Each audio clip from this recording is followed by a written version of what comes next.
कोई भी आ जाए, दुनिया की कोई ताकत लगा दे, दुनिया की कोई ताकत लगा दे, मिल्कीपुर चुनाव में कुछ भी नहीं कर पाएंगे।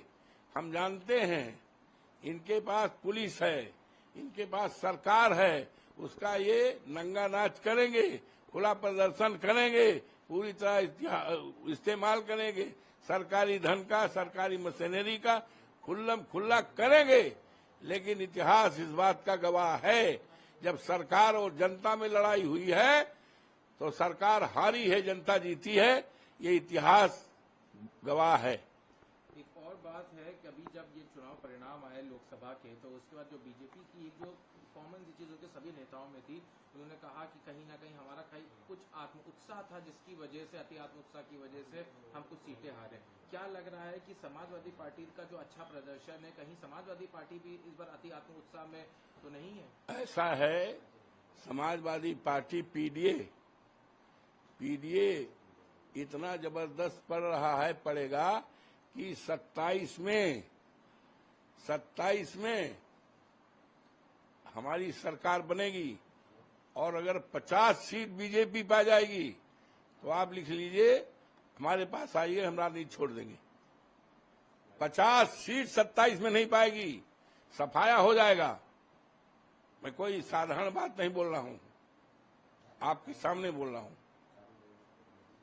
ये मिल्कीपुर की बात है, मिल्कीपुर के अलावा कुल 10 विधानसभा में उपचुनाव होना है। क्या रहने वाला समाजवादी पार्टी का प्रदर्शन?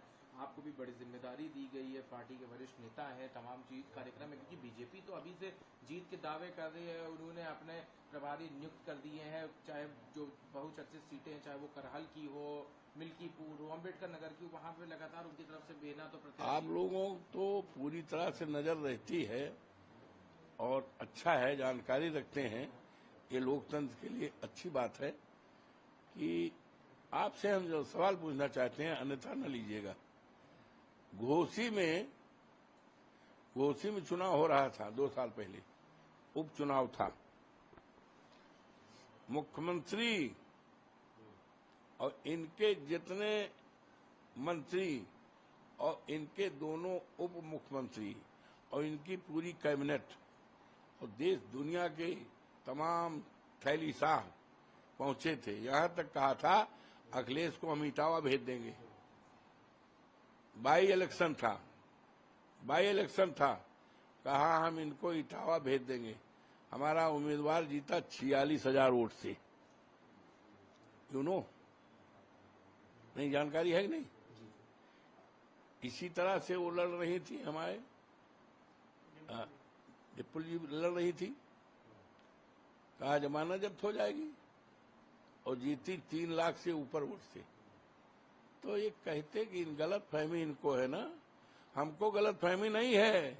हम लोग जमीन पे काम करने वाले लोग हैं, हम लोग पीडीए के लोग हैं, हम लोग असली संविधान के रक्षक हैं, ये संविधान के भक्षक हैं, संविधान को हटाने वाले लोग हैं।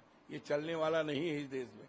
अब इस देश में किसी एक व्यक्ति की मन की बात नहीं चलेगी, इस देश में चलेगा